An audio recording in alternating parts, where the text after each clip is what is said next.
أعوذ بالله من الشيطان الرجيم بسم الله الرحمن الرحيم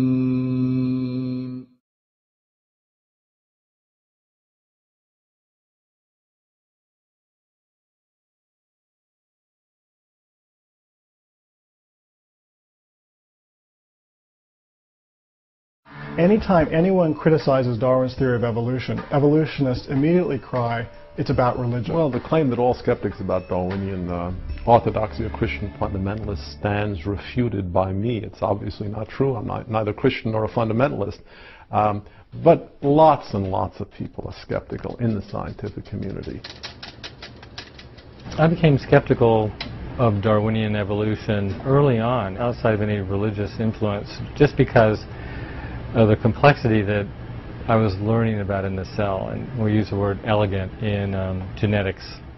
The biggest impasse confronting evolution is the incredibly complex structure of the living cell.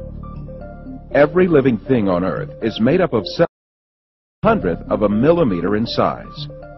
Some living things are made up of a single cell. Yet even these single-cell organisms are remarkably complex in their composition.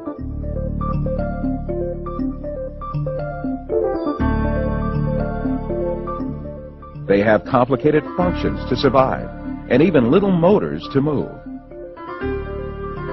In Darwin's time, this complex structure of the cell was unknown. With the primitive microscopes of those days, cells appeared to be little more than featureless stains. In the 19th century, when Darwin was alive, scientists thought that the basis of life, the cell, was some simple glob of protoplasm. The greatest advocate of Darwinism in Germany, Ernst Haeckel, supposed that the living cell, which could only be viewed as a dark spot under the microscopes at that time, had a very simple structure. In one of his articles, he referred to the cell as a simple little lump of albuminous combination of carbon. However, powerful electron microscopes invented around the middle of the 20th century began revealing just how complex and organized it was. With the hard work of science in the 20th century, we've seen that the cell is far from simple. It's got very complicated molecular machines and things that are very resistant to Darwinian explanation.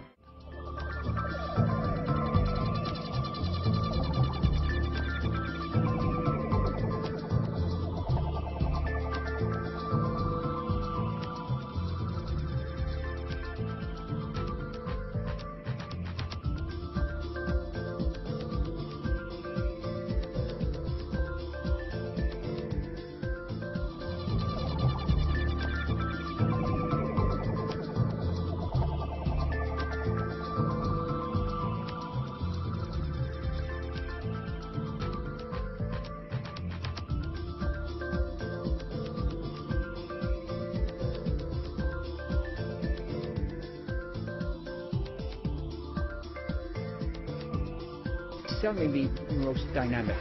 It is one mass of activity going on, bringing information out from across the cell, opening doors, closing doors, motor molecules moving along tracks. It is probably one of the most dynamic physical systems in the universe.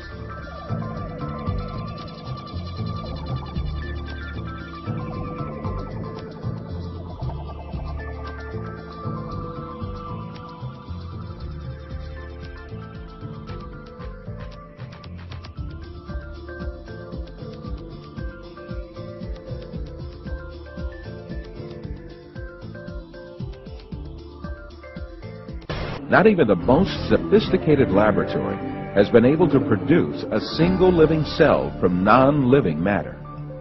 Indeed, this is fully acknowledged to be impossible, and efforts to produce living cells from non-living matter have been abandoned. But the theory of evolution claims that this system, which man with all his intelligence, knowledge, and technology cannot succeed in reproducing, came into existence by chance. Fred Hoyle, a famous English mathematician, expressed the impossibility of formation of higher life forms without a creator. The chance that higher life forms might have emerged by chance is comparable with the chance that a tornado sweeping through a junkyard might assemble a Boeing 747 from materials therein. The ingredients must combine, but they must combine according to an exact formula in a unique way. The living molecules in your body that have protein, enzymes, DNA programming in them, the very simplest is made up of many hundreds of components. So 100 components would have one chance in 100 million billion chances of being correct.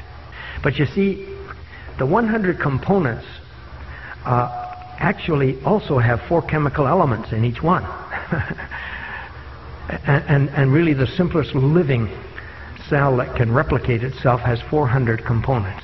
So now we've got 4 times 400, which is 1600. So we've got 1600 components, and that would be, well, 1 in 167,636 zeros following. That would be the odds against such a right combination. And wait a minute.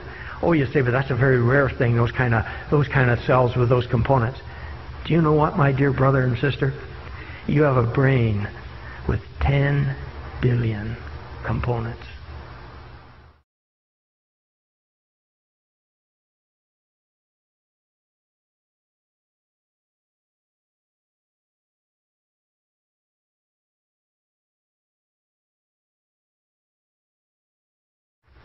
$11 components. There would only be one chance in 39,916,800 that they could combine correctly. Modern biochemistry has also revealed the unimaginably complex design of the DNA molecule.